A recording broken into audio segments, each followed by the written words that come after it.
semuanya. Kami dari kelompok 1. Saya Aventus Yombing. Saya Messi Hombing. Saya Lestania Saragi. Saya Dini Monica.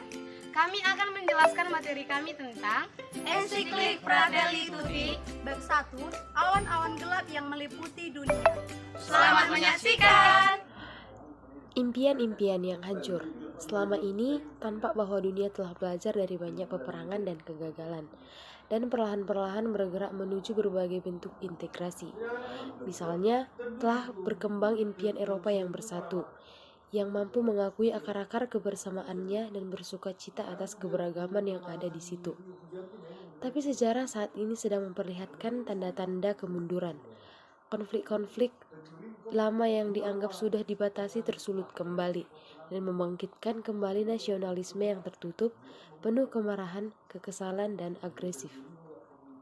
Konflik-konflik lokal dan kurangnya perhatian pada kebaikan bersama dimanfaatkan oleh ekonomi global untuk melaksanakan model budaya. Budaya ini menyatukan dunia tetapi memecah-mecahkan pribadi-pribadi dan bangsa-bangsa. Karena masyarakat yang semakin mengglobal membuat kita lebih dekat, tetapi tidak membuat kita bersaudara. Tanpa program untuk semua orang, merawat dunia yang mengelilingi kita dan mendukung kita berarti merawat diri kita sendiri. Tapi kita harus membentuk diri menjadi suatu kita yang bisa dianggap ataupun mendiami suatu rumah. Dunia yang membuang hak-hak asasi manusia tidak cukup universal. Konflik dan ketakutan ada di mana-mana.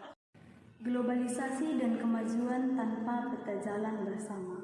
Di dunia saat ini, rasa memiliki keluarga umat manusia yang sangat semakin memudar. Sementara impian untuk bersama-sama membangun keadilan, perdamaian, tampaknya seperti utopia dari zaman lain. Kita bisa melihat bagaimana ketidakpedulian yang nyaman, dingin, dan yang mengglobal menjadi dominan lahir dari kekecewaan mendalam bersembunyi di balik daya tipu ilusi.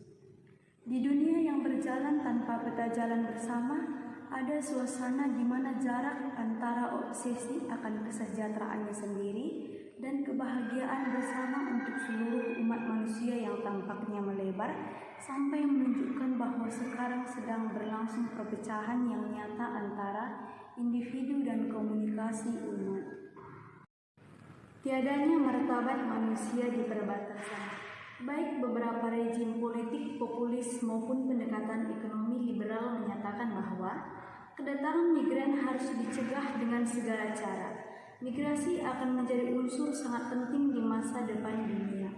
Tetapi saat ini, migrasi terdampak oleh hilangnya rasa tanggung jawab persaudaraan yang menjadi dasar setiap masyarakat sipil. Pembahasan yang selanjutnya yaitu tentang harapan. Terlepas dari bayang-bayang gelap yang meliputi dunia, Allah terus menumbuhkan benih-benih kebaikan dalam diri umatnya, agar umatnya dapat menumbuhkan harapan dalam dirinya.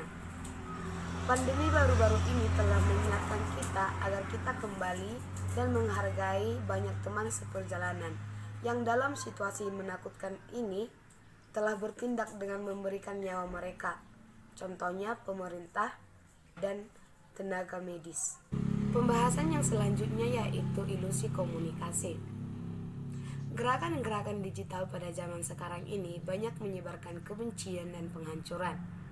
Padahal, ada hal yang paling perlu diperhatikan yaitu dapat mendukung satu sama lain.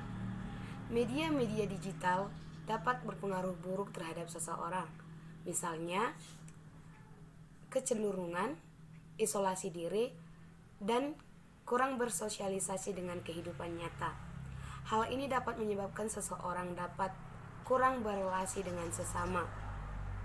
Hal ini kita temukan pada saat kita bermain gadget dan komputer yang menyebar luas di dunia.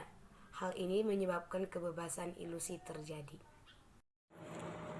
Dalam bab ini direfleksikan banyak penyimpangan zaman ini, manipulasi dan deformasi konsep-konsep demokrasi, kebebasan, keadilan, hilangnya makna komunitas sosial dan sejarah, cinta diri dan ketidakpedulian terhadap kesejahteraan bersama, meningkatnya logika pasar yang didasarkan pada keuntungan dan budaya membuang pengangguran, rasisme, kemiskinan, ketidaksamaan hak dan akibat-akibatnya, seperti perbudakan, perdagangan manusia, dan sebagainya. Paus menekankan bahwa masalah-masalah global ini membutuhkan tindakan-tindakan global. Diingatkan pula bahaya tembok-tembok budaya yang menimbulkan kejahatan terorganisir yang disulut oleh ketakutan dan kesendirian. Demikianlah penjelasan dari kelompok kami. Jangan lupa Like, comment, And subscribe. Terima kasih.